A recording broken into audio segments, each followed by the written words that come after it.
네, 안녕하세요. 에이모 MLOps 팀 팀장을 맡고 있는 김고은입니다.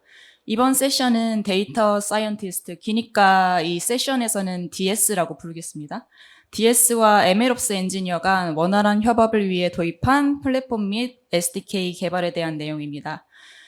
DS분들과 협업 과정에서 발생한 문제와 해결 과정 위주로 설명드릴 거고요. 에이모의 MLOps 팀은 어떻게 문제를 해결해 나가는지 봐주시면 좋을 것 같습니다. 제가 준비한 주제는 3가지입니다. 첫 번째는 협업의 어려움을 설명드릴 거고, 두 번째, 세 번째는 어려움을 해결해 나가는 과정에 대한 주제입니다. 네, MLOps 엔지니어와 DS는 가장 협업을 많이 하는데 또 가장 비효율적으로 커뮤니케이션 하기도 합니다.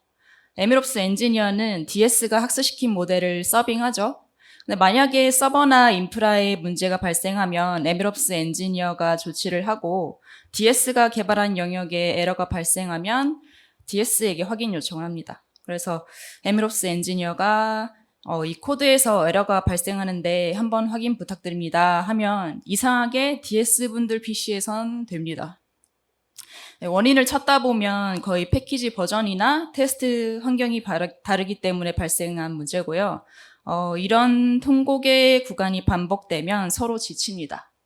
네, 결국 MLOps 팀에서 재현 환경을 만들어 드리는데요. 처음에는 저희도 서버에서 운영 환경에서 배포했을 땐 사용했던 이미지로 컨테이너를 직접 띄워서 재현 환경을 만들어 드렸습니다. 네, 지금 생각하면 정말 비효율적인데요. DS3 이 환경에서 디버깅을 직접 하시기도 쉽지 않았었습니다. 그래서 저희는 원격 연구 환경을 도입했는데요. 원격 연구 환경이란 개발자들이 공용 서버나 각자의 개인 PC에서 접속해서 개발하는 방식이 아닌 어디에 있는지 모를 서버에 생성된 컨테이너에 붙어서 사용하는 시스템을 말합니다. 이런 시스템을 다른 회사는 어떻게 부르고 있는지 모르겠지만 저희는 원격 연구 환경이라고 정의했습니다. 원격 연구 환경 없이 개발자들이 서버에 직접 접속하면 이런 문제가 생깁니다. 만약 어떤 회사에 서버가 2대 있고 개발자가 3명 있습니다. 서버를 사용할 때 이런 예약 시스템에 적기로 약속했어요. 근데 개발자 B가 평소에 잘 까먹습니다. 그래서 이때도 시스템에 기록하는 걸 까먹고 그냥 쓴 거죠. 나중에 개발자 C는 서버 B가 비어있는 걸 확인하고 들어왔지만 이미 누가 쓰고 있어서 당황합니다. 네, 사람은 누구나 실수를 할 수 있기 때문에 이해는 되지만 이렇게 스케줄링하는 건 정말 비효율적입니다. 저희는 개발자가 스스로 지켜야 하는 규칙들을 없애고 프로그램으로 자동화시켜야 한다고 생각했습니다. 그리고 여러 개발자가 서버에 직접 접속해서 개발하다 보면 GPU 드라이버, 쿠다 등 이런 패키지들을 이것저것 건드릴 수밖에 없습니다. 그러면 다음 개발자는 예전에 잘 돌아가던 코드가 안 돌아가겠죠. 예전 환경으로 되돌리는 데에 또 쓸데없는 시간을 들이게 됩니다. 그래서 저희는 이런 문제를 해결하기 위해 다음과 같은 원격 연구 환경이 있었으면 좋겠다고 생각했습니다. 웹에서 쉽게 컨테이너를 생성할 수 있고 클라우드 종류와 온프레미스 상관없이 설치 가능하고 오픈소스이면서 URL로 쉽게 접근할 수 있는 플랫폼 없을까? 처음엔 저희도 쿠플로우를 써봤습니다. 쿠플로우에서 제공하는 IDE는 주피터 노트북, VS 코드, RStudio 총 3가지입니다. 그런데 쿠플로우는 이미지와 IDE에 따라서 이미지들을 각각 빌드해야 사용할 수 있는데요. 예를 들면 파이토치 기반 컨테이너에 주피터 노트북 환경을 구축하고 싶으면 해당 이미지에 주피터 노트북을 실행할 수 있는 컴포넌트나 외부 접근용 포트를 오픈시켜주고 또 빌드를 해야 합니다. 당연히 VS 코드나 RStudio를 쓰고 싶으면 또 일일이 빌드해야겠죠. 또한 베이스 이미지가 바뀌면 또 이 과정을 반복해야 합니다. 이건 관리자가 너무 힘든 구조입니다. 왜냐하면 관리자는 개발자들이 원하는 환경을 사용할 수 있도록 항상 맞춰줘야 하는데 개발자들이 요청하는 이미지가 추가될 때마다 또는 버전이 바뀔 때마다 매번 빌드를 해줘야 합니다. 이렇게 기하급수적으로 경우의 수가 늘어나서 또 통곡의 구간이 생깁니다. 그리고 쿠플로우는 여러 클러스터를 연동하기 힘든데요. 어떤 클러스터에 쿠플로우를 설치하면 해당 클러스터에 있는 자원만 등록할 수 있습니다. 물론 불가능한 건 아니지만 관리도 복잡하고 유지 보수도 힘들어서 다른 클러스터에 있는 자원을 쿠브플로우에 추가하려면 차라리 해당 클러스터에 새로 설치하는 게 낫습니다. 그렇지만 엔드포인트가 2개 생기겠죠? 클러스터 개수만큼 늘어나는 구조라 비효율적입니다. 이처럼 저희는 쿠브플로우만을 통해서는 저희가 원하는 원격 연구 환경을 구축하지 못했습니다. 그러다가 클리어ML을 만나게 됐습니다. 여기 웨이츠 앤 바이어시스를 쓰시는 분들도 많을 텐데요. 거의 똑같은 ML 플랫폼이라고 보시면 됩니다. 화면에 보시는 것처럼 클리어ML은 원래 원격 머신러닝 실험 관리 툴입니다. 그런데 클리어ML은 이 외에도 여러 기능을 제공하는데요. 클리어ML 서버는 사용자 편의를 위한 웹 서버이고 클리어ML 에이전트는 쿠버네티스 클러스터에 에이전트 방식으로 실행되고 있다가 클리어ML 서버로부터 요청을 받으면 파드를 생성해 줍니다.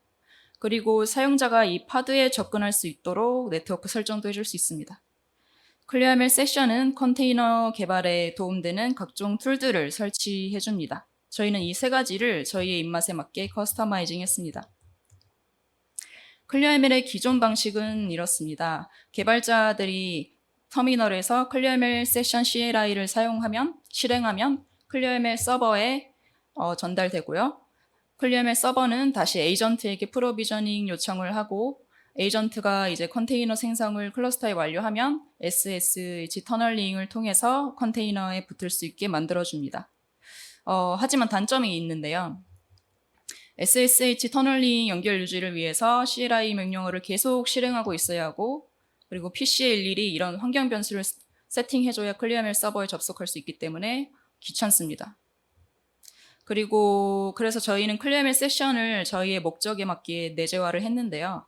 클리어ML 세션 CLI를 사용하지 않고 바로 웹에서 몇 번의 클릭만으로 컨테이너를 생성할 수 있게 했습니다. 먼저 사용자가 원하는 베이스 이미지와 큐를 선택하고 컨테이너 생성을 요청합니다. 그러면 이 요청은 클리어ML 에이전트에게 전달되고요. 클리어ML 에이전트가 이제 프로비저닝을 통해서 컨테이너 생성을 완료하면 웹서버에 연결 장비 표시를 해줍니다. 그러면 이 정보를 이용해서 SSH 터널링 연결 필요 없이 바로 컨테이너에 접속할 수 있습니다. 이 부분을 좀 더 자세히 살펴보면 클리어ML 에이전트는 클러스터에 사용자가 요청했던 이미지로 일단 컨테이너를 생성하고 그리고 SSH, 주피터, VS 코드를 사용하기 위한 필수 패키지들을 설치합니다. 그리고 각각 프로세스들을 시작해 줍니다. 기존의 클리어ML은 SSH용 포트만 오픈되어 있었는데요. 저희는 VS 코드, 주피터 노트북용 포트도 오픈시켜서 URL로 바로 접속할 수 있게 만들었습니다. 클리어ML이 SSH 터널링 방식을 고집하는 이유는 보안 때문이었는데요. 항상 보안과 편의성은 트레이드 오프 관계에 있는 것 같습니다. 하지만 저희는 VPN을 연결해야 서버에 접속할 수 있었기 때문에 생산성을 위해서 노드 포트로 바로 접속할 수 있게 만들었습니다. 또한 클리어ML의 다른 장점을 설명드리자면 그중 하나가 이 큐 개념인데요. 클리어ML 에이전트는 헬름 차트를 통해서 각 클러스터에 큐를 설치할 수 있었습니다.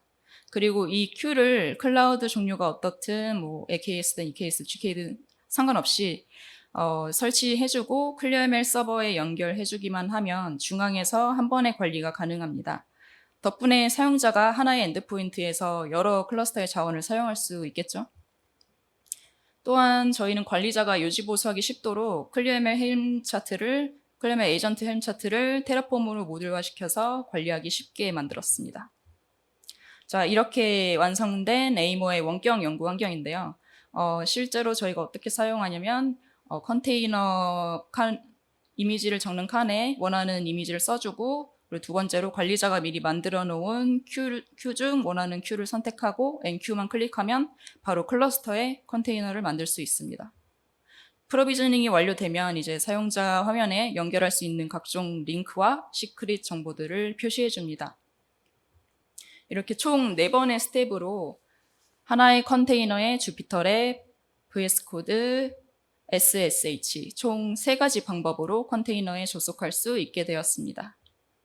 덕분에 이제 아까와 같은 통곡의 구간에서도 커뮤니케이션을 왔다 갔다 할 필요 없이 URL만 공유하면 같은 컨테이너 내에서 MLOps 엔지니어와 DS가 함께 디버깅을 할 수 있게 되었습니다.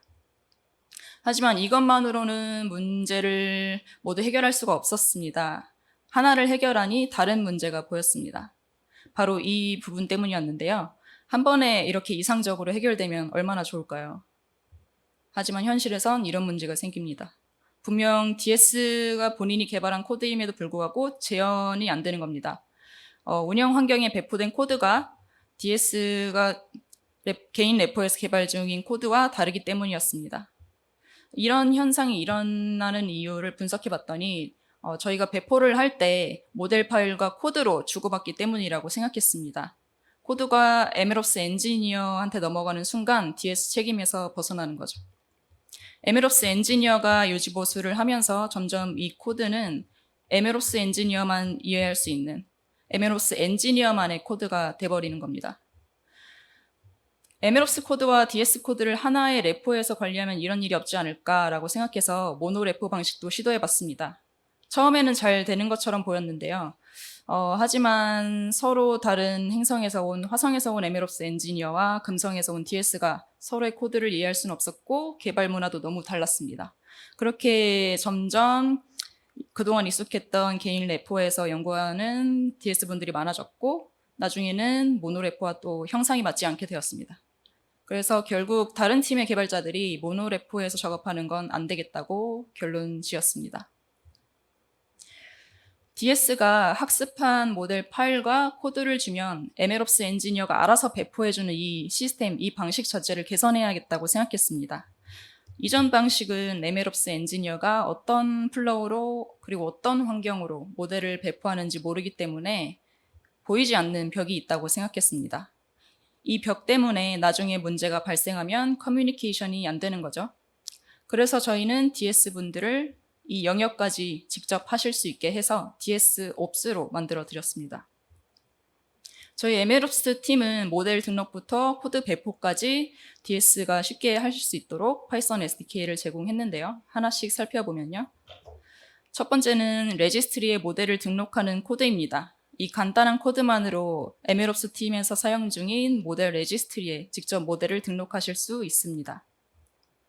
그리고 AMO의 원격 연구 환경에서 코드를 이제 DS분들이 테스트하고 리퀘어먼트 파일도 작성하고 패키지 충돌 이슈도 직접 해결하게 됩니다. 코드 개발도 완료했고 패키지들도 정리했으니 이제 쿠버네티스 잡으로 실행해 볼 차례인데요. 그 전에 도커 파일을 빌드해야 하는데 로컬에서 CLI를 통해 빌드해도 되긴 하지만 저희 SDK를 사용하면 좀 더 쉽게 할 수 있습니다. 앞에 파이썬 스크립트를 실행하면 도커 CLI를 통해 빌드하는 것과 동일하게 실시간으로 로그도 볼 수 있는데요. 네, 실행이 안 되네요. 됩니다. 다행이네요. 레포에 스크립트를 저장해 놓고 사용하면 나중에 재현도 할 수 있고 간편하겠죠? 또한 PC에 도커가 설치되어 있지 않아도 됩니다. 여기서 사용한 오픈소스는 카니코인데요. 카니코는 쿠버네티스에서 파드만 생성하면 레포지토리에 저장된 도커 파일을 빌드할 수 있는 오픈소스입니다. 쿠버네티스 기반으로 빌드하기에 정말 적합한 도구입니다. 덕분에 SDK 사용자들은 MLOps 팀의 클러스터에서 도커 파일을 빌드할 수 있게 되었습니다. 만약 본인의 PC에 직접 도커 CLI를 통해서 빌드하면 아키텍처가 맞지 않는 일이 발생하기도 하는데 저희 SDK를 사용해서 빌드하면 그럴 일이 없겠죠. 왜냐하면 MLOps 팀에서 제공하는 환경에서 빌드되기 때문입니다. 나중에 배포할 때도 동일한 환경에서 돌아가겠죠. 이제 테스트할 스크립트 파일을 원격 연구 환경에서 제공하는 큐를 하나 선택해서 MLOps 클러스터에서 실행해 볼 수 있습니다. 파드의 로그를 실시간으로 확인할 수 있고요. 테스트가 정상적으로 완료되면 원격 연구 환경에 링크가 함께 출력되는데 이 링크를 MLOps 엔지니어에게 공유하면 도커 이미지를 어떤 걸 썼는지 어떤 코드를 썼는지 한 번에 확인이 가능합니다. 마지막으로 클라우드 스토리지에 DS분들의 코드를 업로드합니다. 이 뒤에는 DS분들이 알 필요 없는 복잡한 과정이 숨겨져 있는데요. ML 프레임워크로 한 번 더 랩핑하고 각종 API를 위한 API화를 위한 모델 세팅을 할 수 있는 파일들을 함께 만들어서 업로드합니다. DS가 여기까지 작업한 뒤에 원격 연구 환경 링크와 코드 버전만 공유해주면 에메롭스 엔지니어 역시 SDK를 통해 쉽게 모델을 서빙할 수 있습니다. 모델 서빙하는 파드 내부에서는 사이드카로 알클론을 사용하여 스토리지에 업로드했던 코드를 다운로드하고 업로드할 때 만들었던 아까 그 API화를 위한 세팅 파일을 통해서 이제 API 서버를 만듭니다. DS는 이제 본인이 배포한 모델이 어떤 코드와 어떤 환경에서 돌아가는지 알게 되었기 때문에 문제가 생겨도 에메롭스 엔지니어 도움 없이 혼자 디버깅 할 수 있게 되었습니다. 네, 드디어 통곡의 구간을 해결했습니다. 이제 에메롭스 엔지니어와 DS는 사내 SDK로 커뮤니케이션을 할 수 있게 되었습니다. 덕분에 역할이 분리되면서 자유도는 높아지고 유지보수가 쉬워졌습니다. SDK 도입으로 커뮤니케이션이 쉬워졌을 뿐만 아니라 DS들의 업무도 자동화할 수 있었는데요. 실제 저희 에이모에서 도입한 사례를 소개해드리자면 저희는 AI 모델로 비즈니스 문제를 해결하고 있는데요. 원래 이렇게 사용자와 DS들이 직접 커뮤니케이션으로 수동으로 처리했던 일을 이제 DS가 저희 에메롭스 SDK를 통해 코드를 배포하면 이 코드가 슬랙봇과 연동이 되어서 사용자들이 DS에게 직접 요청하지 않아도 슬랙에서 원할 때 알아서 처리할 수 있게 되었습니다. 태스크 실패 시에는 슬랙 메시지로 그 요청자와 코드 개발자를 태그해서 에러 메시지를 보여주기 때문에 디버깅하기가 쉬웠습니다. 에메롭스 엔지니어 도움 없이도 DS분들이 알아서 디버깅을 하실 수 있게 되었습니다. 그리고 에러 메시지가 사용자도 이해할 수 있는 수준이면 DS 도움 없이 DS분들이나 에메롭스 엔지니어 도움 없이 비개발자도 디버깅이 가능했습니다. 네, 정리를 하면 저희는 불편함에 익숙해지기보다 문제 정의를 하고 원인을 정확히 판단했습니다. 그리고 바로 이렇게 플랫폼과 SDK로 문제를 해결했습니다. 그리고 당연히 이것도 있습니다. 앞으로 비효율적인 게 있으면 불평하기보단 코드와 프로그램으로 해결해 나가는 에메롭스 팀이 되었으면 좋겠습니다. 발표를 들어주셔서 감사합니다.